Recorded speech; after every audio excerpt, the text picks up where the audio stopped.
Transcription 83, speed 80 words per minute. Start. Sir, we in Parliament are being asked to endorse the proclamation. At the same time, we have not been furnished with the report which the Governor had sent to the President. Now, how can we give our verdict on a matter of such importance until and unless all the material facts warranting the proclamation under Article 356 of the Constitution are placed before us? Yesterday, the Honorable the Home Minister said that this report contained only certain facts and figures with regard to the party positions in the dissolved Andhra Assembly. In that case, what is the objection to placing that report before us? It would not give us anything particularly new except certain arrangement of figures made by the Governor of Andhra with a view to advising the President as to the course he should take. We submit that his report contains something else.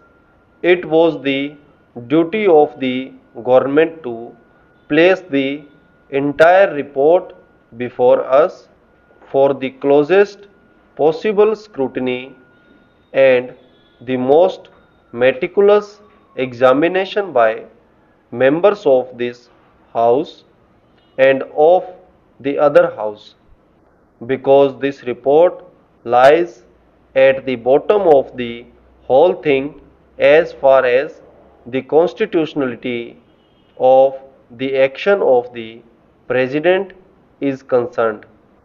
Therefore, I submit a fiat of the executive is sought to be endorsed by Parliament without telling us the grounds on which that fiat had been exercised.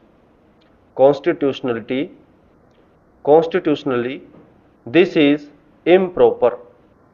Then, sir, the President also says that he had considered other information received by him. We have not been told yet as to what was this other information. Neither have we been told about the source of such information. I do not know exactly on what basis the President applied his mind to the subject. We know that we cannot make any reflection on the President. He is a very wise man and wiser still by virtue of the occupation of the presidency. But I think we can call in question whether his mind had been rightly applied in a matter of such great importance and national concern. Our contention is that the President has not been in a position to apply his mind fairly and squarely to this subject, because the report which had been submitted to him had been perverse, distort, distorted, and false. Our contention also is that the other reports which had been submitted to him are not fully objective and truthful. This we are in a position to say all the more because if the case for the government was so foolproof, Dr. Katsu would have been the last person to withhold his report from us.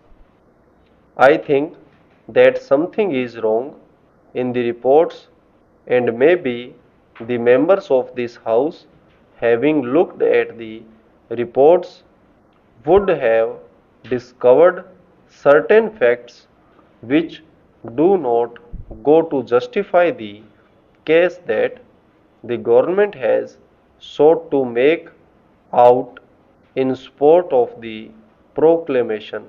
Apprehending such a possibility, I think Dr. Katsu has thought it wise to withhold this report from the House.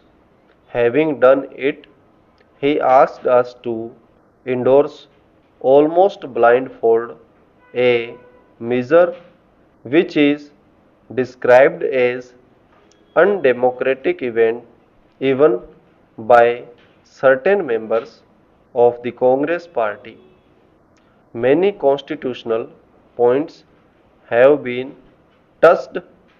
It has been sought to be made out in this House that this is the best democratic step that the government could take.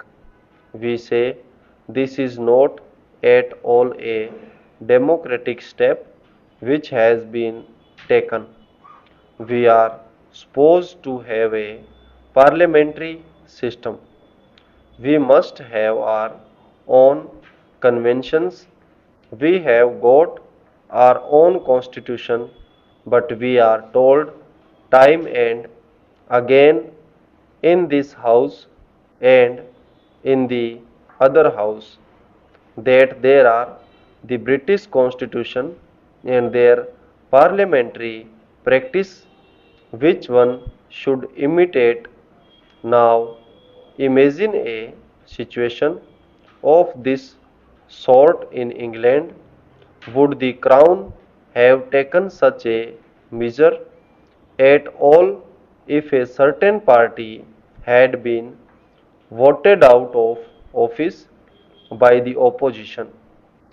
I think in a comparable situation there, the king would have inevitably called the leader of the opposition to explore the possibilities of forming a government. Without doing it, he would have never taken recourse to extraordinary measures like this.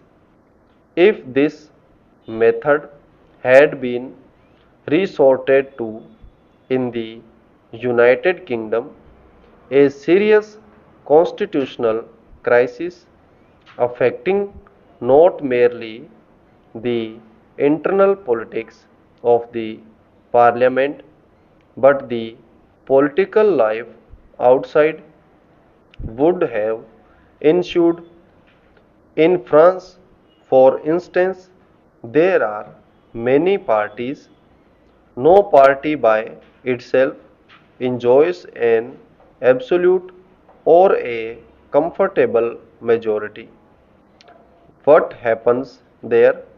Ministry is formed and there we found the president takes upon himself the responsibility of exploring ways and means of finding whether any particular party or any leader of any party is in a position to present a government which would command the confidence of a certain majority in the Chamber of Deputies. Without resorting to that objective test, he does not take recourse to extraordinary measures. In the present case, I say this objective test has not been at all applied. One may or may not have certain feelings. Stop.